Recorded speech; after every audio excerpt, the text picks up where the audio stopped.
We gotta look at the camera. Okay, look at the camera. Hey guys, welcome to the Beatnik channel. This is just a quick supplemental video that goes along with my initial GH5 initial thoughts and review video right here. And so what this is intended for is for kind of the noobs, the beginner filmographers out there that are just getting into this. This is going to be the lessons I had to learn when I upgraded my camera system. You upgrade your camera system and there's other things that go along with that that need to be upgraded as well, or at least need your attention. So if you are an experienced YouTuber, filmographer, videographer, this is not for you. This is for the new guys out there. So with that caveat, let's get going.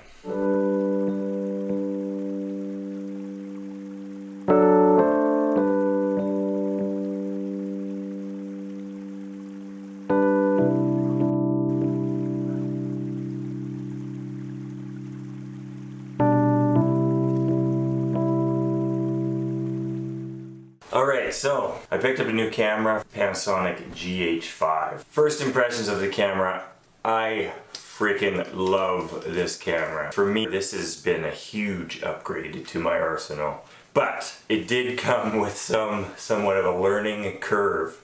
So number one thing that I learned is you don't just get better footage from nothing. It uses a lot more data. So I have filled up these cards, 64 gig cards, multiple times since getting this. There's a profile on this that does 400 megabytes a second. So you don't have to do the math very far to think about how much data that's using. So that's just the cards on the camera, and then you got to take that into your computer. And that brings me to the second thing I had to learn about dealing with large files. So I was smart enough not to film in 4K to start with. I didn't just jump into that because I know the advantages to 4K. You have the ability to crop in because it's 4 times as big as a 1080 image. So you can crop in here, you can crop in here, and you still get to keep that 1080 resolution. But what I didn't account for was how my computer would process a 10-bit file. So I'm a Davinci Resolve user, I have been for quite some time, because it was free. 10-bit files, it's no longer free, you gotta pay for the full studio version of that. And a lot of you are probably already using Adobe's monthly subscription model, so that's not a big deal, you already have the full program, it's just something that happened with me and it might happen with you if you're a Davinci Resolve user. Anyways, I got the full program, it works great. It actually really likes the 10-bit 1080 files. When you get into 4K, however, or 60 frames a second at a higher data transfer rate, then you start having issues with your computer and how it deals with that data. And so that comes to the third thing that I learned when upgrading to these bigger files that come with the GH5. Excuse me, that come with the GH5. I had to learn a new workflow altogether called proxy workflows. Some of you are familiar with this. If you're not, I'll just go over it real quick. Again, I'm not an expert of this. I do it as a hobby in my spare time. I have learned a fair bit. It's really easy to do in Resolve once you figure that out.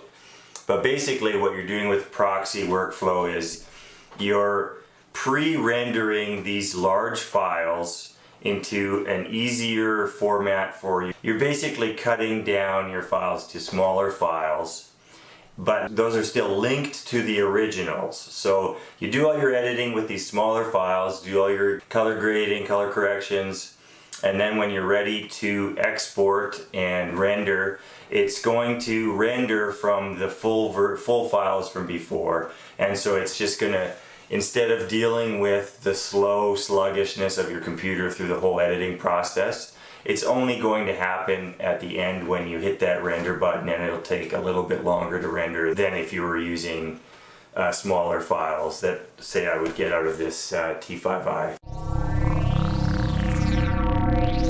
So, in conclusion, the GH5 is such an amazing tool for learning filmmaking and for just kind of dipping your feet into the different aspects of filmmaking. But you are going to have to learn things like what data rates do to your computer, what kind of computer you need to have for that. The different softwares, maybe possible upgrades you have to do to your software, and proxy workflows might be something new to you. It was new to me. But like, just think about that. As soon as I get this camera, I got to learn those things right off the hop. And then there's frame rates, shutter speeds, resolutions, data transfer rates, codecs, bit depth. All of these things I wasn't clueless to, but I definitely know a lot more, and am a lot, I can recognize what they are if we're talking in conversation, that's for sure. And I'm definitely getting better at what they do when I bring them into the machine, what different frame rates are going to do, what shutter speeds are going to do, all these kinds of aspects. I'm learning, and I'm learning them a lot because the GH5 has the capabilities to do so much of those things. So there you go. There's my supplementary review for the GH5, the stuff on the back end that's more of what happens to that footage once you have it. If you like this video, you got something out of it, hit that like button. If you want to see more content like this, hit the subscribe button. And until next time, I'll catch you later. Peace.